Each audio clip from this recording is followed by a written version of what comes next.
আসসালামু আলাইকুম ওয়া রাহমাতুল্লাহি ওয়া বারাকাতুহু। দেশ ও দেশের বাহিরে থেকে যারা আমার ভিডিওগুলো দেখেন নিয়মিত, আপনাদেরকে অসংখ্য ধন্যবাদ। আজকে আমি আপনাদের সামনে এমন একটি বিষয় নিয়ে উপস্থিত হয়েছি, যে বিষয়ের মাধ্যমে আপনি যখন জিন ও জাদুর চিকিৎসক হবেন, আপনাকে প্রথমেই কি করতে হবে? আপনার শরীরের মধ্যে একটি রুহানি শক্তি অর্জন করতে হবে। আপনি যখন আগুনের সাথে লড়াই করতে যাবেন, তখন আগুনের প্রস্তুতি আপনাকে নিতে হবে।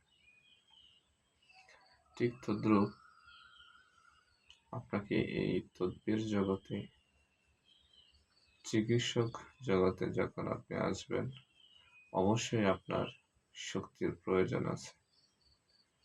তা আসুন আমরা কিভাবে আমাদের মধ্যে শক্তি অর্জন করব।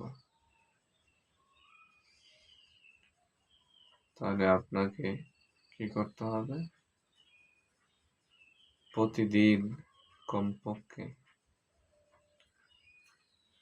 3125 বার আপনাকে দুরূদ পাঠ করতে হবে, সংক্ষিপ্ত সাল্লাল্লাহু আলাইহি ওয়াসাল্লাম।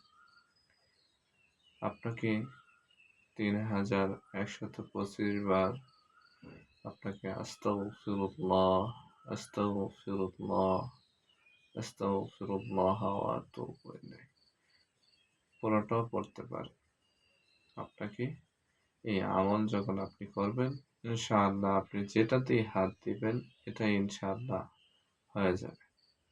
ইনশাআল্লাহ আপনি সফলতা পাবেন। যে কোনো জিনিসেই ইনশাআল্লাহ কাজ করবেন, বরকত পাবেন ইনশাআল্লাহ। এবং আপনি এই আমল করতে করতে দিন দিন আপনার রুহানি শক্তি বৃদ্ধি হতে থাকবে। আর এই আমল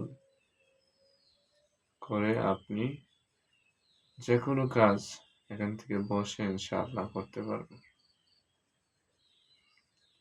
পৃথিবীর যে প্রান্তেই থাক না কেন রোগী, ইনশাআল্লাহ আপনি এখান থেকে বসে কাজ করতে পারবেন।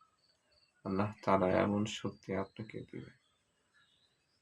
তো নবীর প্রতি দরুদ, আস্তাগফিরুল্লাহ, এই আমলটি আপনারা জারি রাখবেন। যাবতীয় সমস্যা ইনশাআল্লাহ সমাধান হয়ে যাবে।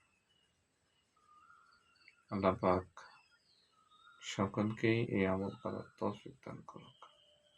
আসসালামু আলাইকুম ওয়া রাহমাতুল্লাহি।